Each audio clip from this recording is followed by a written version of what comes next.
Good morning, everyone. What a beautiful fall day we have here. And I was thinking as I was driving in, what better thing to do than to come to a HASP class, right? And start the day out right. So I have several announcements to make here that Ian has given me. So I'm going to be reading all this to you. First of all, my name is Jan Fike, and I'm a member of the Fine Arts Committee. Our team is happy to bring you today's session. Please take out your cell phones right now and ensure they are silenced so as not to distract from today's presentation. Thank you. Also, welcome to the crowd joining via Zoom in the HASP virtual classroom. If you have any questions or comments to pose at the appropriate times, we kindly ask you to wait for the microphone so all the participants can hear you.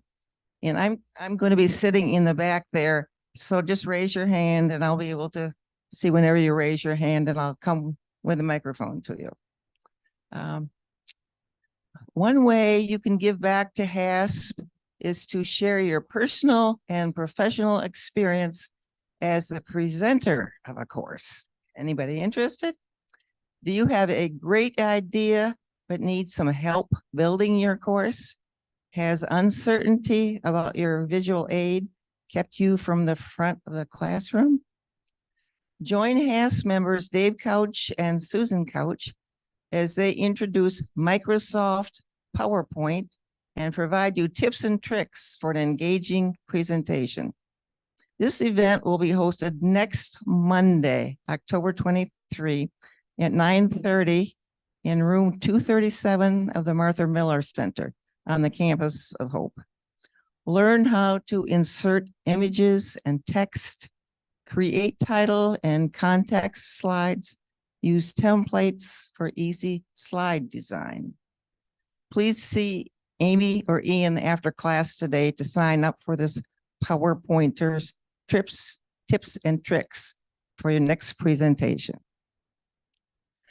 And next I want to reintroduce Clay Stauffer to us, who is going to present session 2 of our course. And I mentioned last week that he had been in the publishing business, and now he's in the art business, teaching art and doing art and whatever else. I think that's all I have to say. Okay, I think we're ready for you, Clay.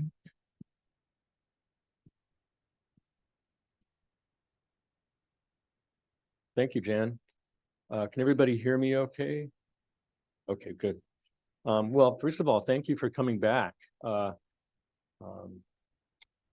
going to try to keep you so interested that you'll definitely want to come back for the third installment, which is about the Hollywood era. And although every era that we've divided it up into 3 eras is interesting, I think the Hollywood era is particularly fun because we're going to focus on a lot of the stars, how the movie industry became consolidated, how we ended up with the studio system that we have, plenty of scandal.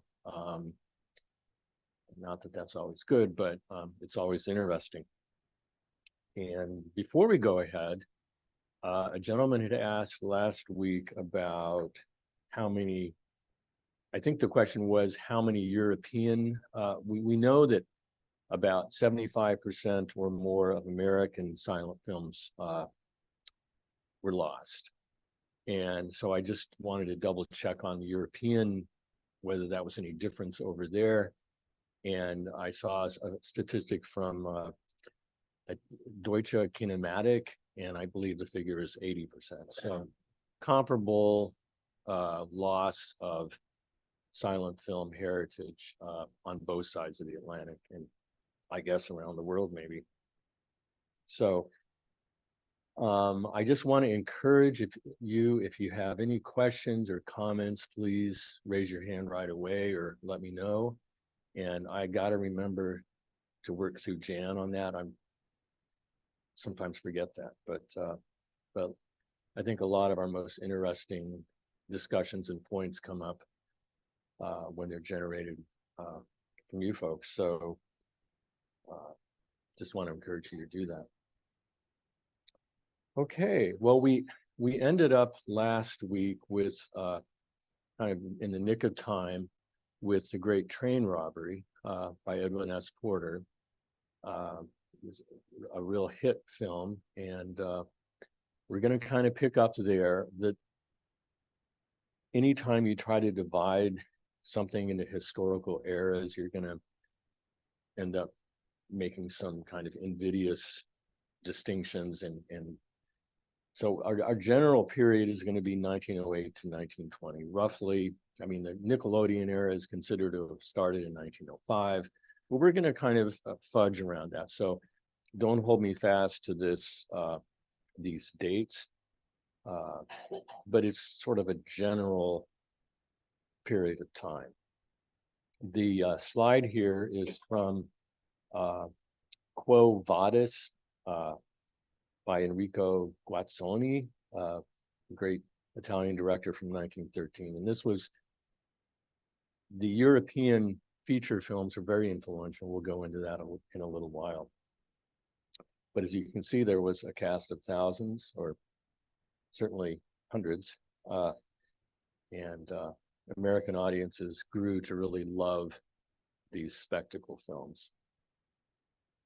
So to review, I wanted to point out what Neil Harris, a film scholar, called an operational aesthetic. And if you remember in The Great Train Robbery, Porter meticulously showed each step of this robbery, from the explosion, when they stole the money, when they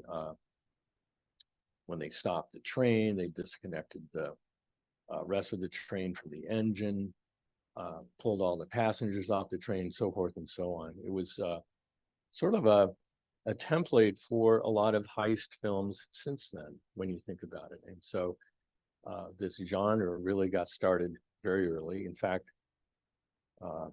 there were some forerunners of this film, but this was certainly a huge success for Porter. But as Musser says here, there was some temporal repetition. The filmmaker still didn't have the kind of seamless portrayal of time, of temporality, and that we have grown used to. Although it's certainly improved from, I say improved, it's more to our, it's more like what we're used to than certainly in Life of an American Fireman version 1 that we saw, in which some people have likened it to some of the great epic poems. You tell about an action, and then you go back and you tell about it again from a different point of view, which is certainly a time-tested way of doing it. But for film, filmmakers had to come up with a way of narrating events that was more easily comprehensible to their audiences, because their audiences came from all different backgrounds and may or may not have known the story. So Porter did use some close-ups, excuse me, and he did use some camera movement. There were some panning shots and so forth, and a famous panning and tilting shot on the moving train. And so film history moved forward quite a bit with this film. So let's review some of the hallmarks of early cinema. As I mentioned, the subject matter often was known to early spectators. That was one way you could get around the sort of arduous task of, how do I narrate this? How do I, if you pick something people knew, then you made life a lot easier for you.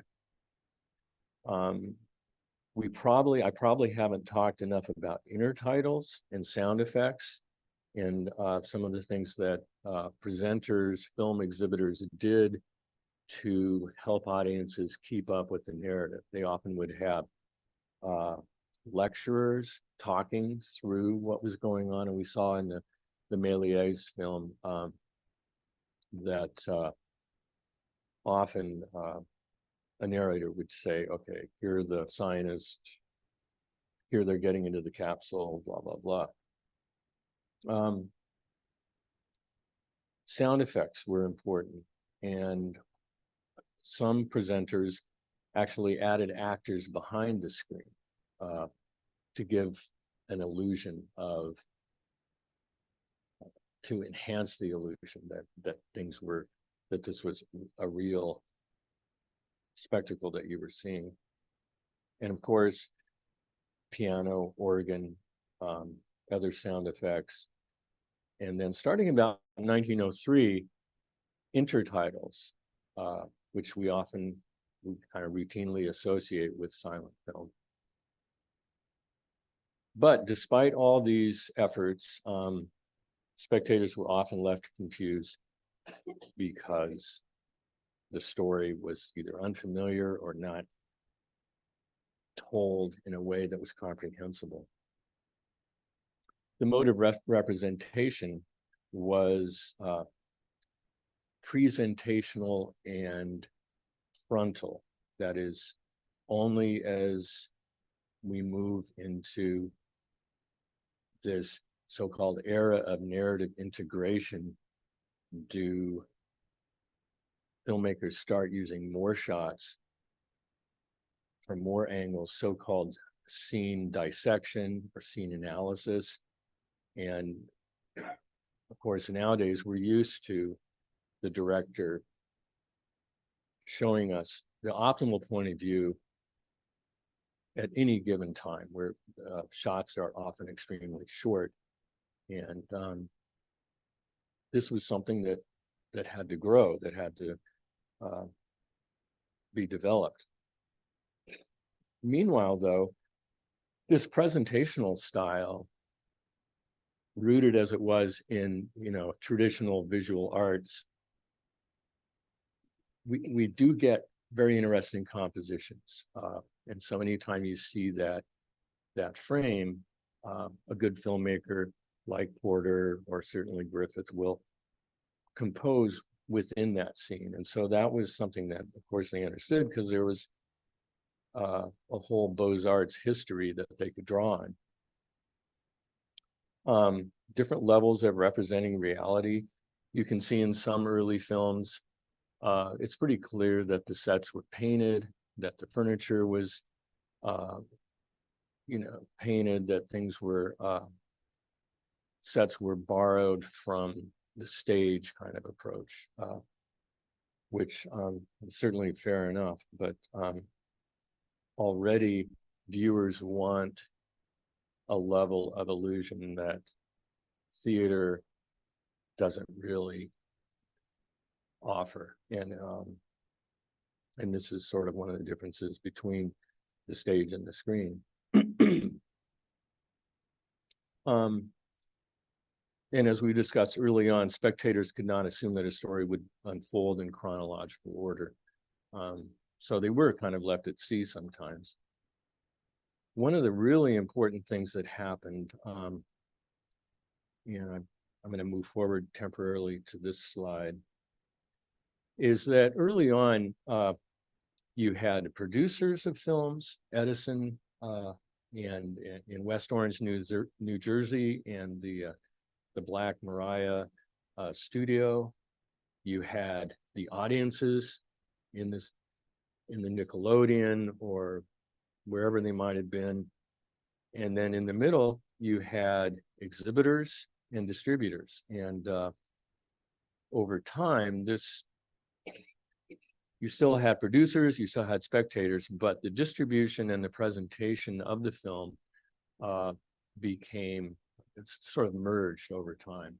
And ultimately, kind of looking forward to the next class, you'll see that the producers and presenters, in many cases, for instance, Adolph Zukor and some of the other early Hollywood moguls, would buy theaters, lots and lots of theaters, so that they would vertically integrate and owned the actual sites of a lot of the presentations. Yes. Oh, yeah, sure. Related to what you just stated, I noticed in the early posters, like the Great Train Robbery, that it was really presented from a marketing standpoint as Edison Films. Right. So, you know, you look back at that era, the early era of motion pictures, it's promoting the title and the producer or whatever, Right. Edison Films, as a brand, as opposed to the latest Tom Hanks film. You don't see the actor, or if it's in there, it's lost in the small type. So when did it emerge that the draw was more who is the actors or whatever, as opposed to, you know, Edison Films? That means it must be the latest technology. So that's why we're driven to a Edison film. So when do they start branding things or marketing things based on either content or actors? When did that transition start to happen? Right. Do I need to repeat the question, or everybody? Okay. I'm so glad you asked that, because I might have glossed over it and then not given it. That's a really important point. And early on, well, Edison was one thing. Edison was he was highly litigious, and I can't, to go through all the court cases and his, I'm going to call them machinations. Maybe that's unfair to him. He just wanted his business to thrive and keep competitors out. But a lot of this was played out in the courts, and it really affected production. And I'll go into that a little bit later. So yes, early on, films would have been marketed to exhibitors who would have had early on to buy the film. You know, Edison would have run advertisements in newspapers saying, you know, this, I should have maybe put one in a slide. Buy this film, here's how long it is, here's what it shows, it's the highest quality, your audiences will love it. Excuse me. And Vitagraph and Biograph and other film producers would have done the same thing. As for when did that change, early on and up, sort of gradual, and that's why we'll talk about Mary Pickford this week. It wasn't until 13, 14, 15, that time, for instance, that Mary Pickford started negotiating her own salary and position within the company, that with Zukor, for instance. Before then, producers of films did not want to publicize their actors and actresses, even by name. For instance, Clara Bow, famous early actress, was known, I think, as the Biograph girl, and that's how she was referred to. People would remember her face, and they would want to know who she was. And then the trade press and then fan magazines started clamoring for information about who was this figure who was in this film. But the producers wanted to kind of tamp that down, because they knew that as, for instance, Clara Bow or Mary Pickford got to become household names, they would come back and say, you know, I'm vital to your success, I think I should be paid more. And that they didn't want that. Ultimately, that changed. Some of the renegade independent producers decided they would do an end run around the Edison Trust, which I'll go into in a minute, and started publicizing. And so you're exactly right. I think your instincts were right on. It early on, they wanted to keep things anonymous, but as time went on, people decided, oh, I want to know who this young woman is. And great question. I'm so glad you brought that up.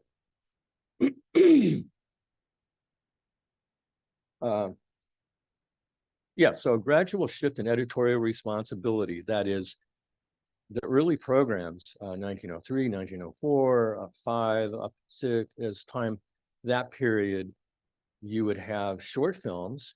You might have a vaudeville act or a juggler or who knows what going on, or a short stage play. Then you'd show some more films. And that was a typical evening's entertainment. As Nickelodeon's got established, they would just run 16 hours a day or whatever it was, showing films with maybe 10 minutes in between. By 1906, demand for new films was far greater than supply, partly because of the Edison court cases and uncertainty. American film producers were a little stymied. You know, do I invest in new camera and equipment when I'm not really sure if these, what the legal status is of my production? Oftentimes they would duplicate European films like the Méliès films that we saw, or Pâté films, and show those, even though that was not really permitted. You probably saw in the actually in both films that we showed, The Life of an American Fireman and The Great Train Robbery, that sort of discreetly in various scenes, you would see either a, when Life of an American Fireman, the picture on the wall near the door and the window had Edison's signature, and that was sort of his trademark. And that was a reminder that, look, this is, don't pirate this because this is an Edison product. In contrast to what we'll see later on next week, production of films before 1907 tended to be small teams. I didn't even use the word director, really. It was just a small team of usually guys, and they had to put together lots and lots of films because the demand was insatiable. By the fall of 1907, there was an economic recession, not a super long one, but long enough that, and significant enough that it changed the economic environment. And more importantly, the formation of the Motion Picture Patents Company in 08 and 09 really changed how things happened. And we'll come back to that shortly. As we talked about, most of the films were shorts. There was a rental film exchange system that developed. Entrepreneurs decided, well, wait, why do I need to buy a film when I could, or why do I need to buy each? I could buy them and rent them out to other exhibitors. And other exhibitors said, yeah, that would make sense. Sort of like we used to go to the movie place and rent a VHS cartridge, right? Only a little bit different way, but very important that the reel, one reel, about 12 to 15 minutes became a standard unit. And so films were known as one-reelers, or there were two-reelers, and then you had the feature films, which were multiple reels and were more demanding to show, and we'll go into that as well. By 1907, Nickelodeons were drawing 1 million patrons a day across this country, which is kind of amazing when you think of the 26 million a week. And then between 1904 and 1908, the number of Nickelodeons nationwide grew to between 8,000 and 10,000. There were 15 in Grand Rapids alone. Here's a shot of South State Street in Chicago between Harrison and Polk. And just down on the right there, you can see the Chicago Theater, an early Nickelodeon.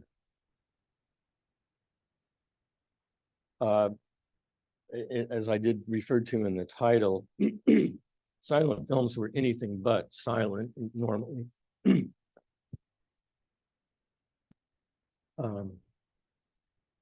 On the right there, you can see a piano score that was keyed to the particular film. And so total time, minute 30.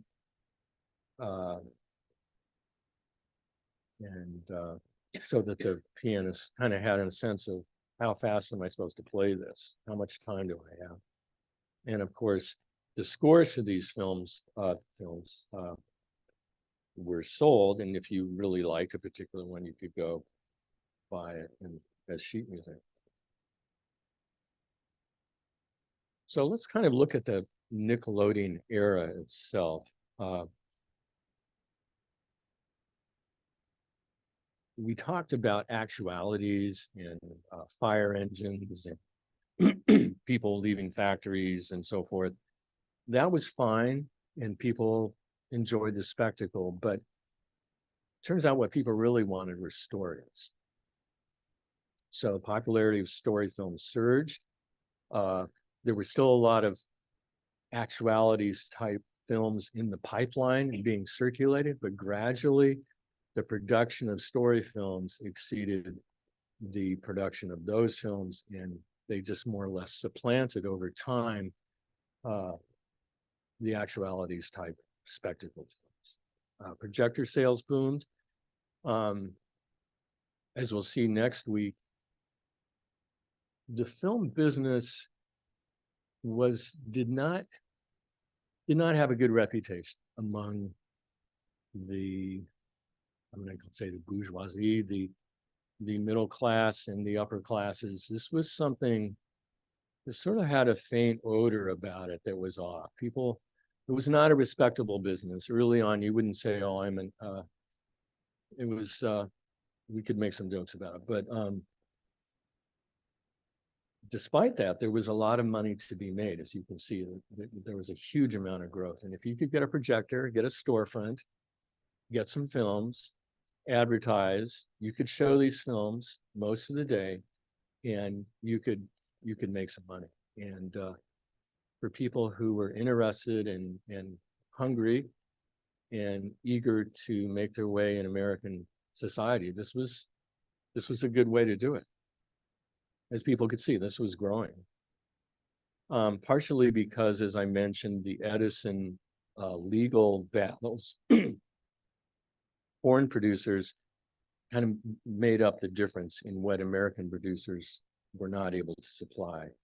And Pate Frères, I got the accent wrong on Frères, but anyway, was a dominant producer, French producer of films.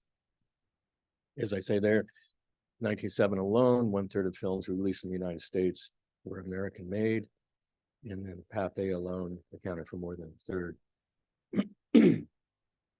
Meanwhile, Edison and other American producers duped illegally Pathé films. Excuse me. Some producers were able to increase their production. Vitagraph and Lubin, Edison, Biograph, Selig, for various reasons, kind of stalled out.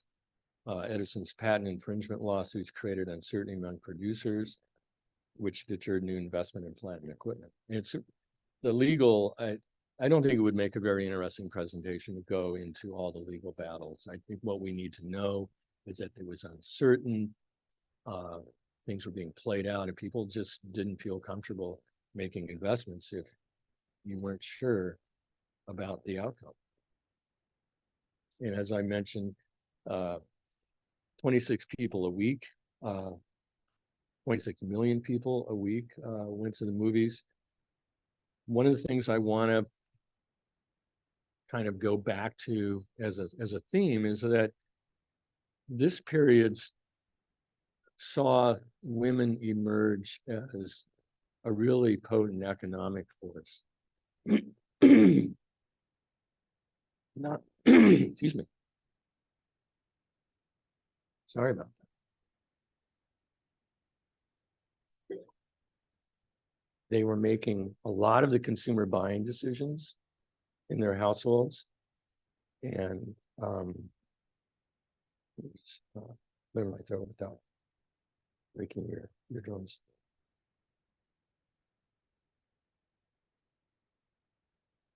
And more importantly, for our purposes, women comprised 40% of working class movie audiences in 1910. And a lot of film scholars, I mean, it's debatable. Film scholars talk a lot about this. Oh, thank you. I'm dying. I don't know why.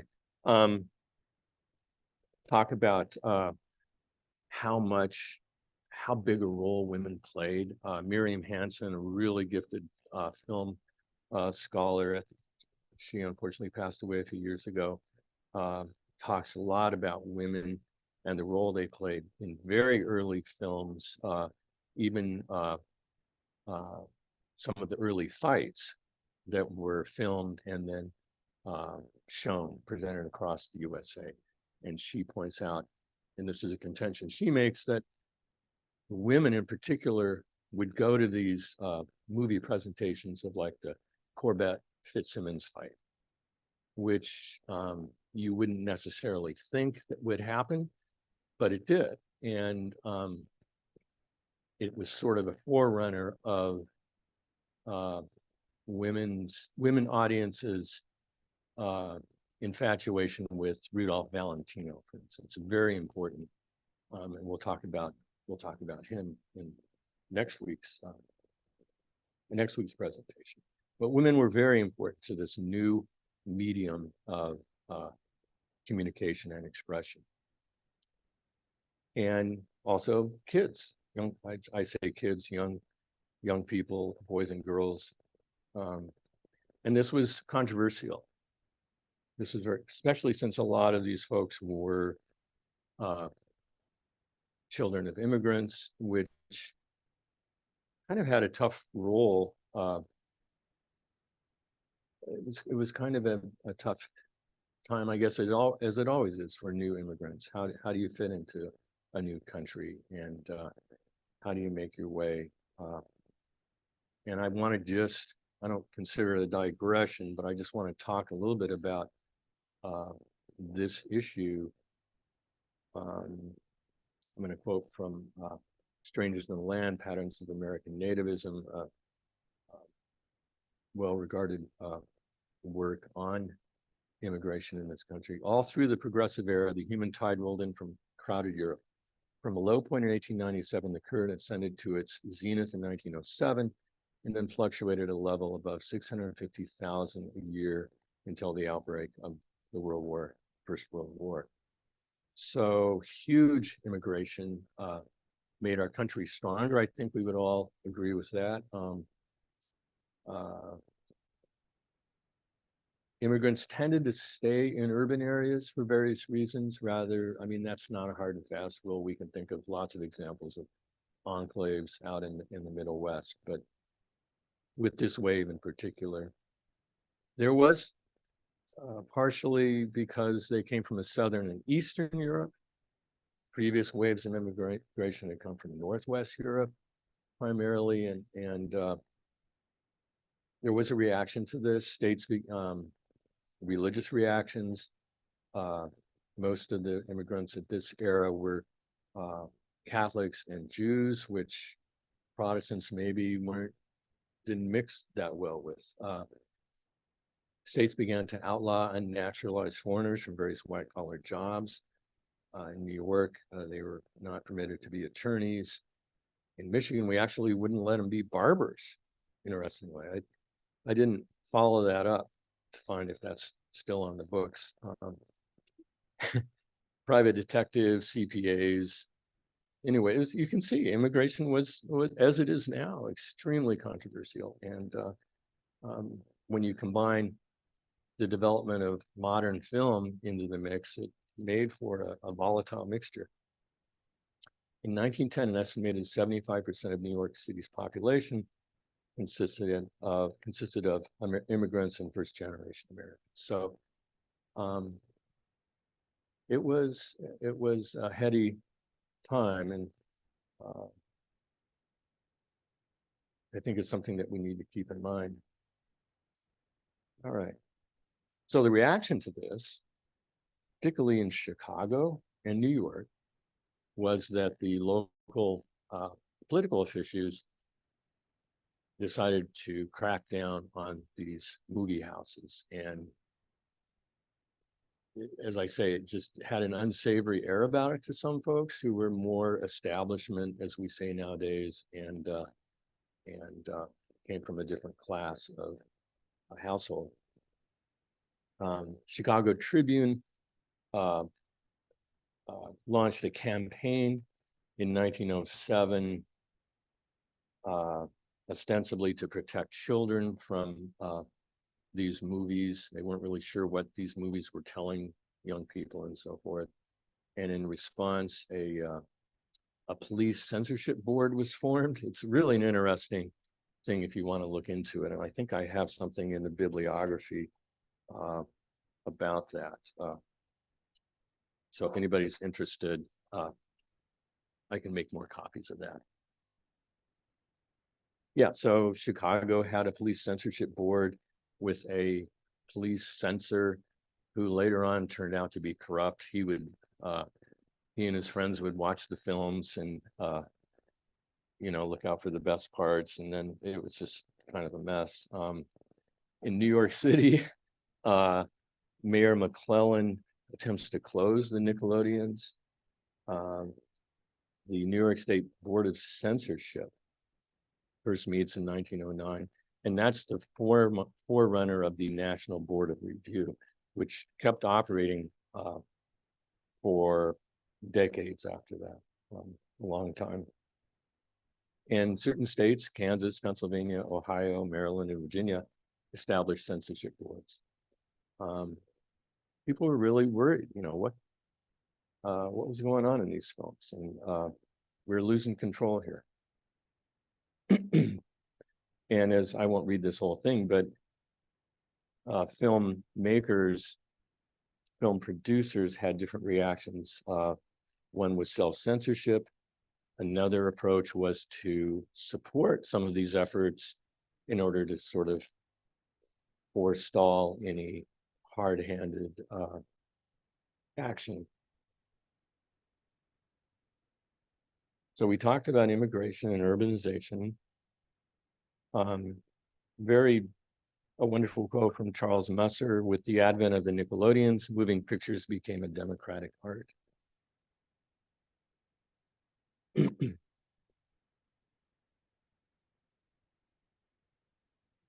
So you can see the period we're talking about in this chart on the right, 1910 is right at the end of the peak of that wave.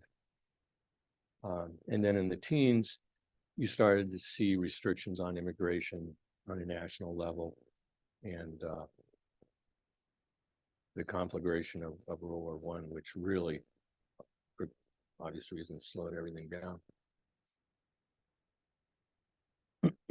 But let's shift back to, pretty soon we're gonna watch a film, important film. Most scholars accept that there was a shift from these so-called primitive modes of narration that we talked about in Life of American Fireman, to more classical modes. That is what we'll see with Griffith in particular, and then onward, and then really being developed in the 20s as the so-called classical Hollywood narrative approach. I'm going to read something from Miriam Hansen, and she was born in Germany, just a wonderful, highly intelligent woman, but German was her first language, so her sentence structure, it's beautiful, but it's complex. She's talking about the shift in modes of narration. This shift involved a transition from narratives highly dependent on extra diegetic sources. That is, we know about Goldilocks and the Three Bears. We know about what's another one?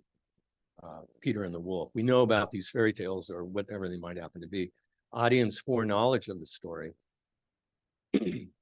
mediation through a lecture, or sound effects. All these things that we've been talking about that producers were using to help people navigate through their productions, to narratives that were self-explanatory and self-contained.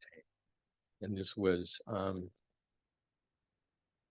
maybe one of the reasons really to study silent film, because there we are seeing this medium become self-conscious, as it were, and realize its potential and what it needed to do for audiences and create the conventions that made that possible. So she talks about the resources of cinematic discourse, framing, the composition. We've talked about that.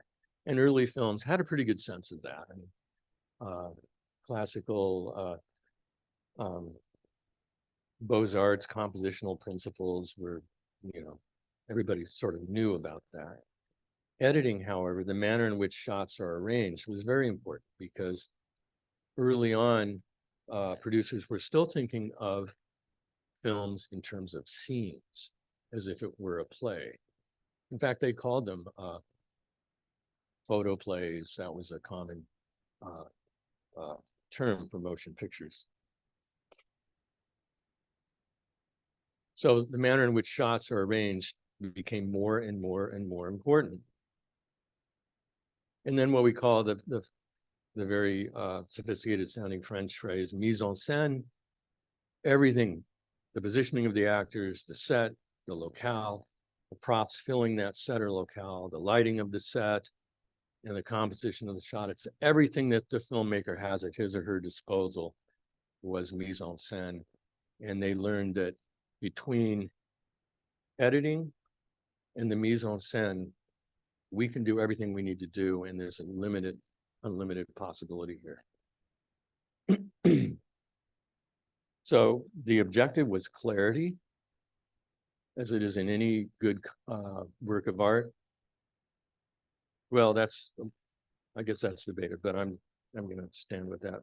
Compositional unity and motivation, so we could understand why the characters are doing what they're doing. So I'm going to go ahead a little bit because I don't want this to become boring. We're going to talk about Griffith, and we'll go back to the Motion Picture Patent Association. I think I've pondered this, how best to refer to him. I would just say an enigmatic figure.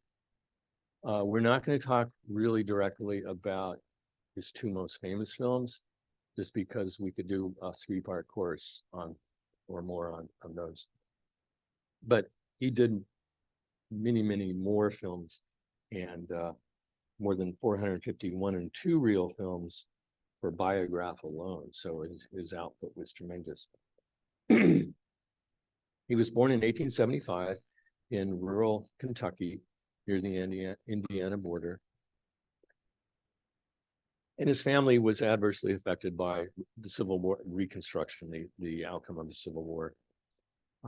His father was a Confederate Army colonel, and Griffith just absorbed that point of view, I guess we could say, when he was a child, and grew up naively absorbing the romanticism and mythologies of the Old South. And it would be an interesting discussion. We could debate some of these things, but I think in 2023, we can say that that's what it was: romanticism and mythological understanding of the Old South. You can read as well as I can. His first goal was the stage. That really didn't work out. He did write a play, sold it for $1,000 then, which is pretty impressive.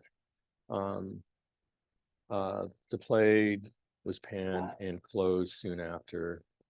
I should note that writing scenarios, which is what they called screenplays back then, was widely seen as a really kind of viable career path. You would see ads in the paper for schools to teach you how to write scenarios for photoplays, and for anybody who liked to write and was creative, that was a kind of an interesting choice. So anyway, Porter did that. Griffith did that. He submitted one to Edwin S. Porter. Porter rejected the screenplay, but offered an acting job to Griffith in Rescued from an Eagle's Nest. Not really important what the film was, but Griffith then went to American Mutoscope and Biograph Company, which was started by, you remember Edwin Dixon, Edison's right-hand man? He and some other folks started the Mutoscope and Biograph Company. William Kennedy, Laurie Dixon, and became an assistant there. And one thing led to another. I misspelled melodramatic. Apologize for that. His first film at Biograph was The Adventures of Dolly, and it's still, you can watch it on YouTube. I think if you do a search, you could watch it.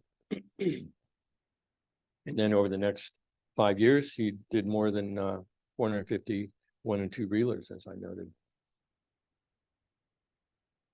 We're going to watch The Lonely Villa, which is a really important film because of it's a good case study for us as Life of American Fireman was, in terms of how a film producer, director can propel a story and show action occurring in two areas simultaneously, which is kind of a project when you think about it. And that's, again, what this class is about. So as David Cook points out, was probably The Lonely Villa was probably the first dramatic film to employ the device parallel editing as its basic structural principle across three spatial planes. After its debut, the practice of intercutting, as it came to be known, passed rapidly and permanently into the cinema's narrative lexicon. And so Griffith understood this, the role of intercutting so well. So we're going to watch this. And here we go. From the Library of Congress in Washington, D.C. It's about 12 minutes, I think.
This has been a presentation of the Library of Congress.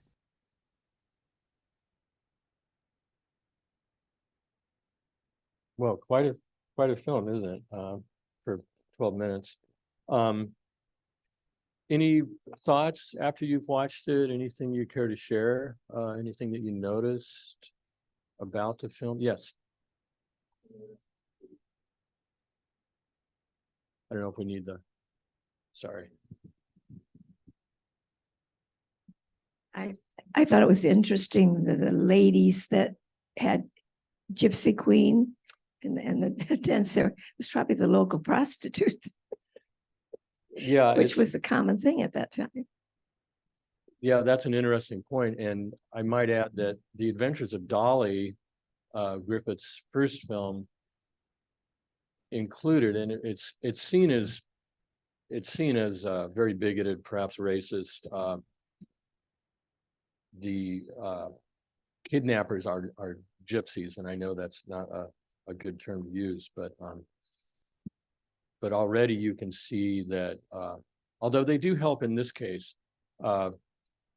Griffith is sensitive to these marginalized groups, and sensitive in a way useful in terms of the storyline. Yes. I was going to go along with that. I can see why women were particularly fascinated with going to these films, because the films were teaching immigrants on fashion, class, how to behave in public, and immigrants had so much prejudice against them. Mhm. They were the lower classes. Mhm. So the upper classes wanted to stop this filmmaking, as you pointed out. I didn't realize that, but I can see why. It would be like we might look down on gambling or drinking or Sure. not good behavior. And then to another point, going back to the censorship. Mm-hmm. Later on, there was the Legion of Decency in Right. the Catholic Church, Mhm. and that went on for about 20 years or Right. so. Yeah. No, that's actually your first point. They're both great points, but I really want to respond to your point about showing in your immigrants in particular how people dress, how other class.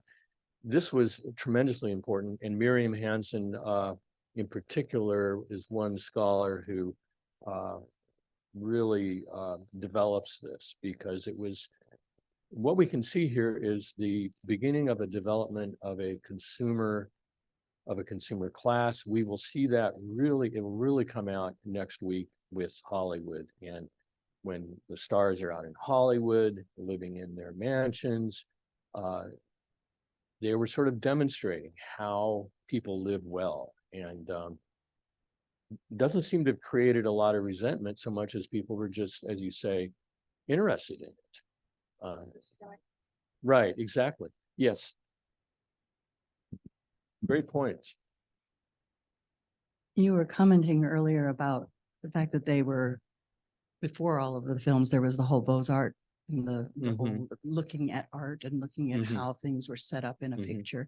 And the thing that struck me at the very beginning, where we saw the family in that room, Yeah. it was like looking initially before the action really started. It was like looking at one of these old paintings Right. of a family enjoying their afternoon Yeah. in their peace and quiet. But I also noticed that rather than the gun on the mantle, there was the telephone. Yeah. And the fact that that ended up becoming a crucial part of the story later on. Absolutely. So it was kind of that whole, the gun on the mantle must be used. Right. Same thing with the phone. Great point.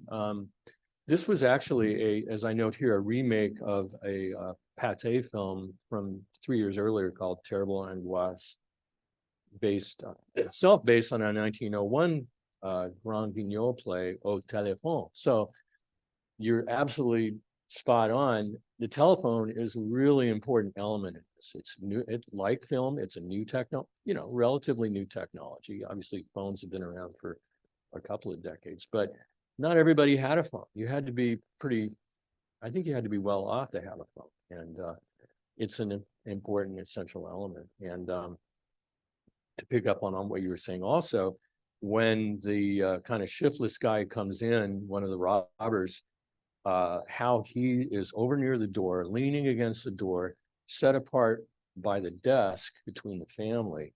I mean, the composition of the shot is very interesting as well. Yes. Throughout, there's that AB branding. Was that that copyright thing that you Yeah, spoke to? I mean, American, room to room and any Mutoscope other and biograph, right.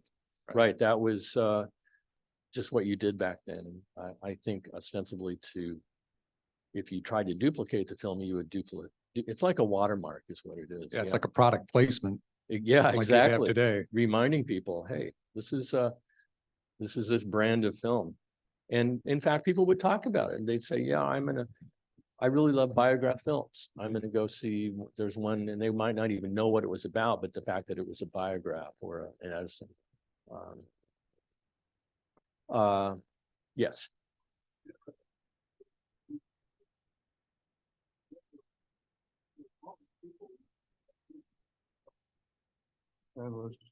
I just wonder where they got the lonely part of it.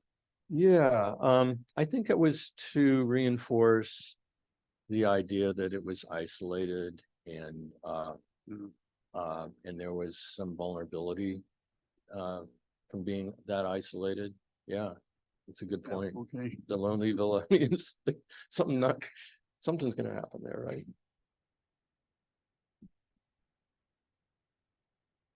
Going back to that very first sort of the Mhm. tableau of the family, Mhm. it also occurred to me that the young girl who's kind of her back was to us, Mhm. her dress seemed awfully short for a girl that age. Hmm. I'm wondering if maybe that might have been a little bit of that whole censorship thing that here are these legs. Yeah, she's showing an awful lot of leg Well- for a girl that age. It's interesting you that point time. that out because there's a film, a really well-known silent film called The Gay Shoe Clerk, and it's not a gay in the sense that we use it now, but kind of the lighthearted, adventurous, mischievous shoe clerk. And the film is this shoe clerk who is helping a lady try on some shoes. The ankle was a really important erogenous zone back then, and she shows him a little bit of her ankle with a sock on it. I mean, it's not exactly any,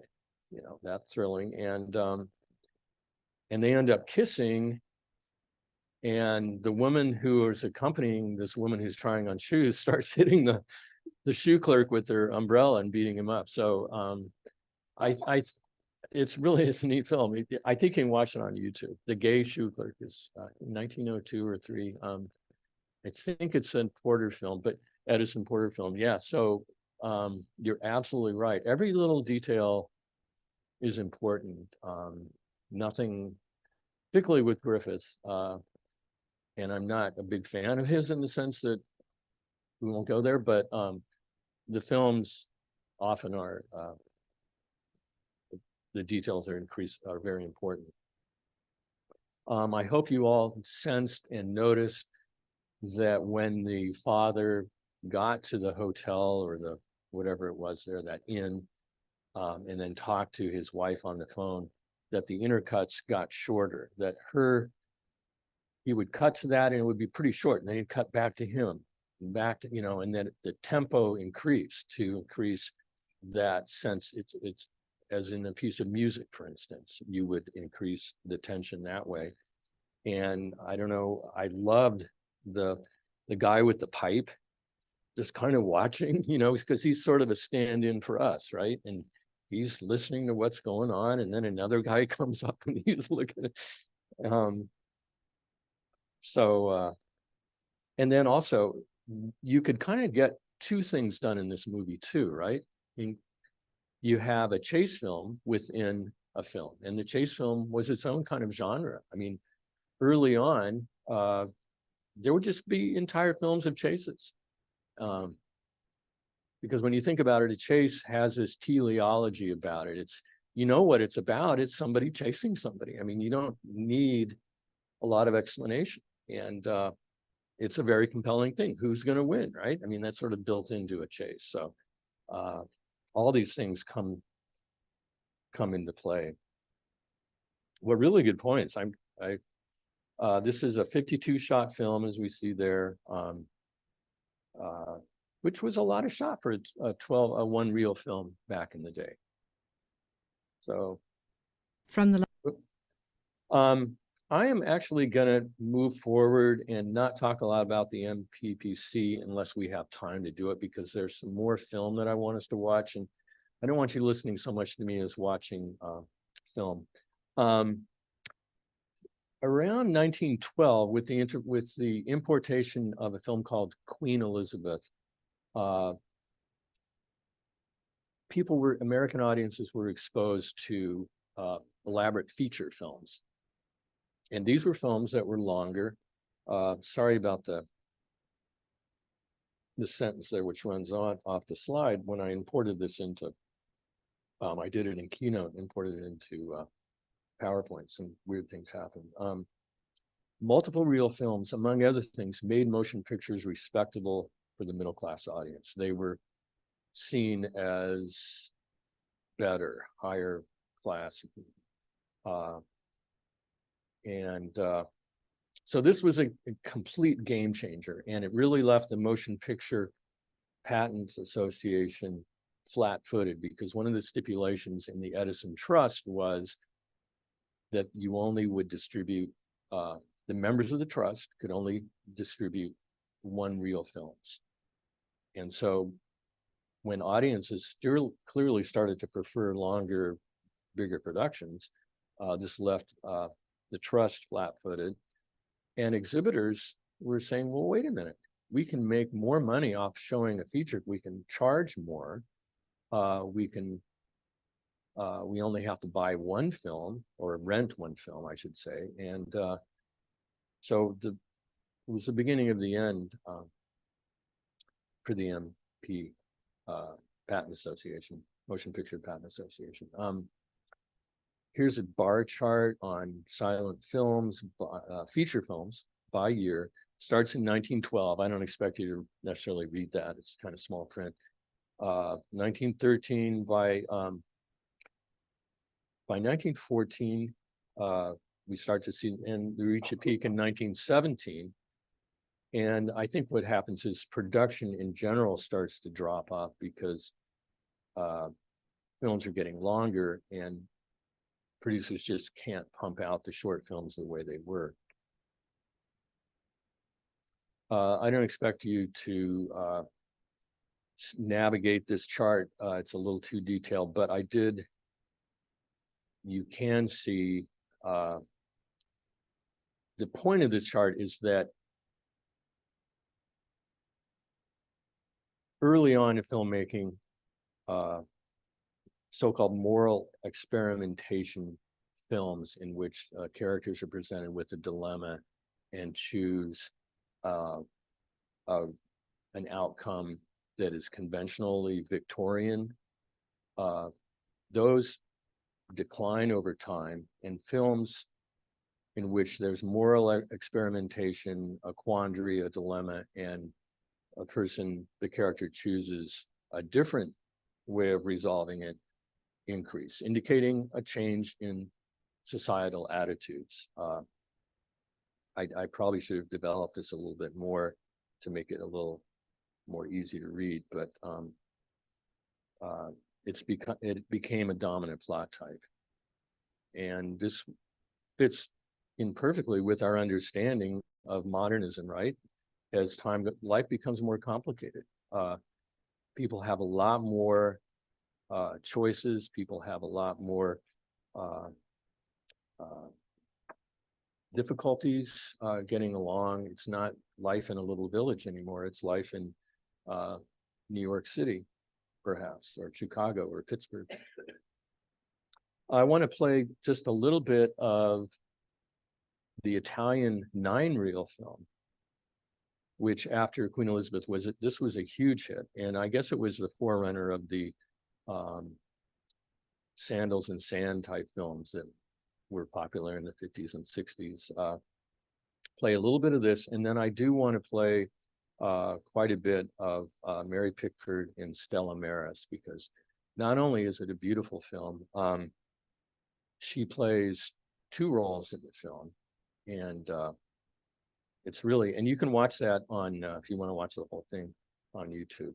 So let me just play a little bit of this so you can kind of get a sense of what people were enthralled about. And this is a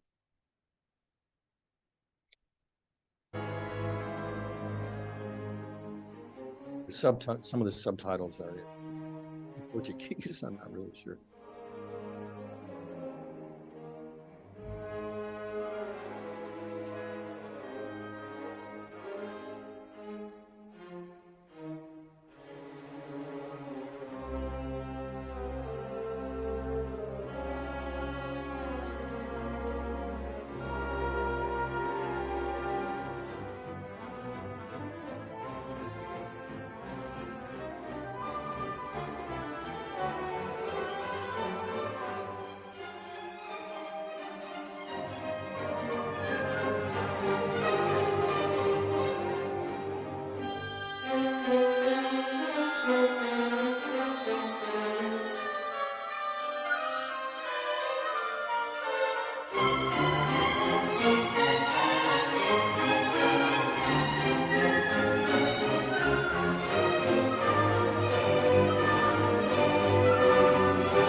But audiences really were impressed by that, and movie theaters. This was about the time, a little bit after this, that dedicated movie theaters started to be built, and culminating with the movie palaces of the late 20s that seated thousands of people. I think you've probably been, what's the theater in? Is it the Fox in Detroit? If you've ever been there, or you've probably all been in one of the famous movie palaces. They were built for these kinds of films with a dedicated score, and this made the film industry more respectable and more legitimate. Going back to Griffith, and then I'm going to move to Stella Maris. It's not known whether he saw, I mean, he certainly obviously was aware of Queen Elizabeth and Quo Vadis, And so he decided he was going to push his budget at Biograph and make Judith of Bethulia, a 4-reel 61-minute film, then followed by his 1915 12-reel Birth of a Nation. As I say, at some point, somebody here at HAST should teach this or preside over or a discussion of it, because it's possibly the most interesting American film ever made, not necessarily for good reasons. It's just fundamentally racist and responsible for a lot of our troubles as a country. But at any rate, it was very controversial. Griffith was stung by the criticism. He didn't, of course, for such a gifted man, he had very little self-awareness in some respects. Maybe that's expecting too much. He produced Intolerance, a 210-minute film, so he doubles down. And some people think, and you can read as well as I dare, some people think that it was one of the best films ever made. Some people just don't understand anything about it. I'm sort of, I watched part of it. I just, anyway, you can make up your own mind, because you can watch both of these films on the internet if you want to. So, as you saw in Quo Vadis, it was more of a tableau approach. There was a little panning movement there, but overall, in American filmmaking, the tableau approach kept on in Europe. I mean, in fact, even to the present day, through filmmaking, American producers, on the other hand, were going more to this editing approach, in which you're using more and more shots of different types: close shots, middle shots, panning, different camera angles. And of course, you see this in a film like Citizen Kane. You see maybe that to the nth degree with Orson Welles directing. Just amazing. But I want to just go over this, and then we're going to watch a little bit of Stella Maris and kind of, I guess, end on that. It seems like there's never enough time to do all that we want to do, but we're talking about the transition to classical cinema here in this phase. And one of a point was made by one of you that the movies were showing, the pictures were showing people how to dress, how to do this, how to act. So this was the emergence of spectatorship and the spectator, and this can be unpacked in all sorts of different ways. But you think about it, I don't know about you, but maybe the most important element in the movies is that when we go into that theater and the room darkens, we're isolated from our practical world, and the film illusion becomes complete. And this was not something that just was invented overnight, as we saw. It's something that had to be figured out and developed. As Miriam Hansen says, quote, "The segregation of the fictional space-time on the screen from the actual one of the theater, or rather the subordination of the latter under the spell of the former."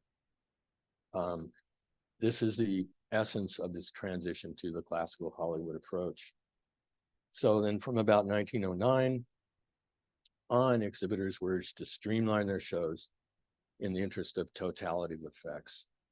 And they started cutting back on the vaudeville acts, or the, you know, jugglers or trick dogs or whatever they might have been had in the show, in the interest of the film.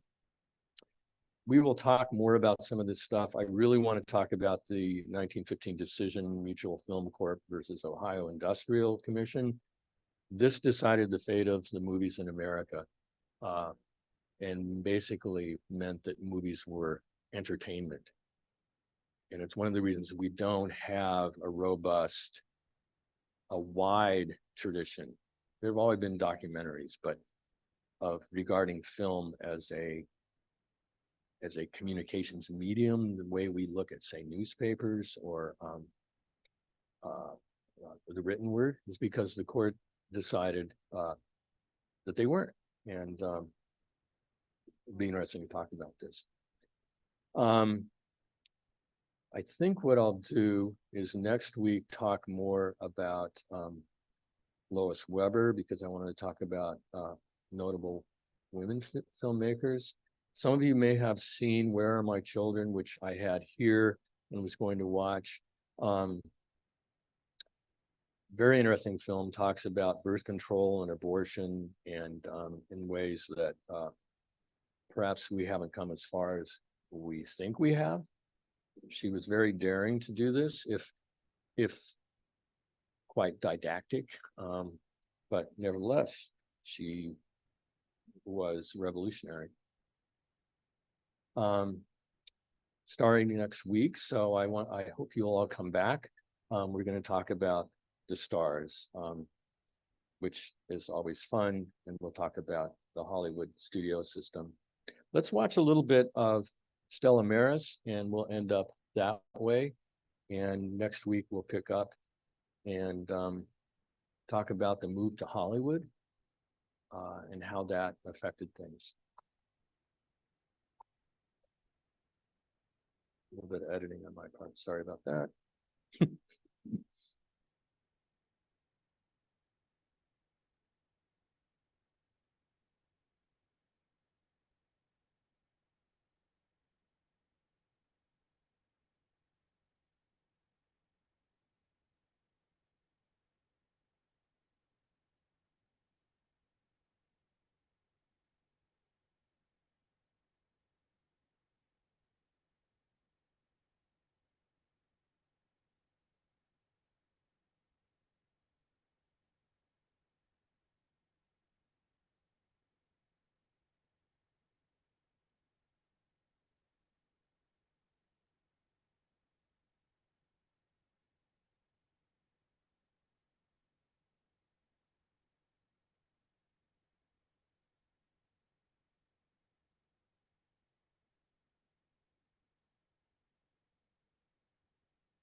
Well, I'm sorry, I'm gonna have to cut it off there. There's a lot I wanted to talk about. I wanted to talk about Oscar Micheaux, uh, uh, Black filmmaker, African-American filmmaker from 1920.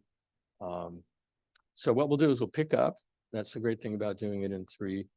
And I don't know about you, but there's something about Mary Pickford, and especially her playing 2 different polar opposite characters. So I encourage you. It's just fascinating. And she's so photogenic and telegenic, I guess. If you care to watch the rest of Stella Maris at home, and then we'll pick up and we'll talk about, we've got a lot more to talk about. And we'll, any questions that you might have, bring them next week. So hope you've enjoyed it, and we'll see you next week.